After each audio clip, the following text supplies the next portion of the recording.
The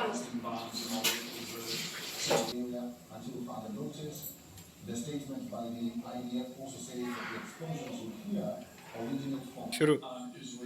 hi friends, welcome back to my channel. ఈరోజు అయితే పాలక్ పన్నీర్ చేయబోతున్నాం. దానికి కావాల్సిన ఇంగ్రీడియంట్స్ పన్నీర్, జీడిపప్పు, టొమాటో, జీరా, ఆనియన్స్, గ్రీన్ చిల్లీస్. ఇదేమో పాలకూర బాయిల్ చేసి ఉడికించి మిక్సీ పెట్టుకున్నాను.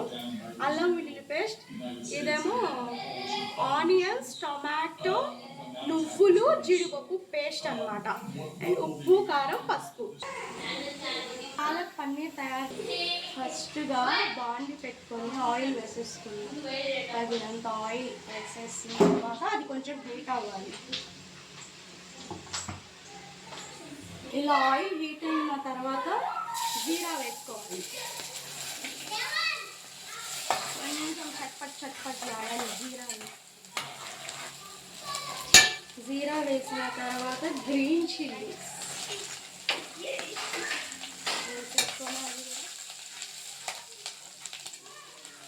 నెక్స్ట్ వచ్చేసరికి ఇందులో ఆనియన్స్ అది కొంచెం లైట్గా ఫ్రై అయిన తర్వాత వచ్చేసరికి టొమాటోలు వేసుకొని అది మంచిగా గుజ్జు అయ్యేంత వరకు సిమ్లో పెట్టుకొని కుక్ చేసుకోవాలి.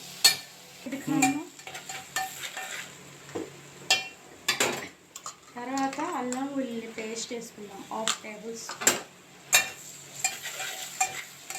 ఫుల్ పెట్టేసి స్టవ్ కొంచెం అది ఫ్రై అవ్వాలి. తర్వాత టొమాటో, ఆనియన్స్, నువ్వులు, జీడిపప్పు పేస్ట్ వేసేసి ఫ్రై చేసేసుకుంటాం. దానిలో ఉన్న పచ్చి వాసన అంతా పోవాలన్నమాట. ఇది నెక్స్ట్ వచ్చేసరికి ఉప్పు, కారం, పసుపు 3 వేసేసుకోవాలి. మంచిగా ఇలా కలుపుతుంది. ఆల్మోస్ట్ అయిపోయినట్టు కర్రీ. ఇందులో మనం పన్నీర్ వేసేసుకోవాలి.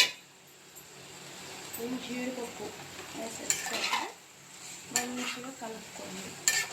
ఇంకొక మినిట్ ఫ్రై చేసేసిన తర్వాత అప్పుడు పాలక్ మిక్సీ చేసి పక్కన పెట్టుకున్నాం కదా, అది వేసేసి సిమ్లో పెట్టుకోవాలి. నూనె ఇలా పైకి వచ్చేసిందంటే పచ్చి వాసన అంతా పోయినట్టు అనమాట. అండ్ ఇలా నూనె పైకి వచ్చిన తర్వాత ఈ పాలక్ ఉంది చూసారా, బాయిల్ చేసి మిక్సీ చేసి పెట్టుకున్న పాలక్ని వేసేస్తున్నాం. పాలక్ పన్నీర్ అంటున్నాం, మరి పాలక్ లేకపోతే ఎలా? ఇది కూడా మంచిగా మిక్స్ చేసేస్తుంది. కలుపుకోండి. ఒక సిమ్లో 10 మినిట్స్ పెట్టుకోండి. లాస్ట్లో కసూరి మేతి వేసేసి కొంచెం ఫ్రెష్ క్రీమ్ వేసి దించేయాల్సిందే. ఇది ఉంది అయిపోయింది చూసారా కర్రీ.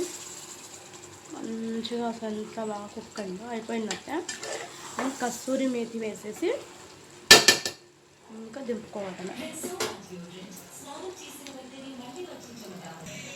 కస్తూరి మేతి వేసేసుకొని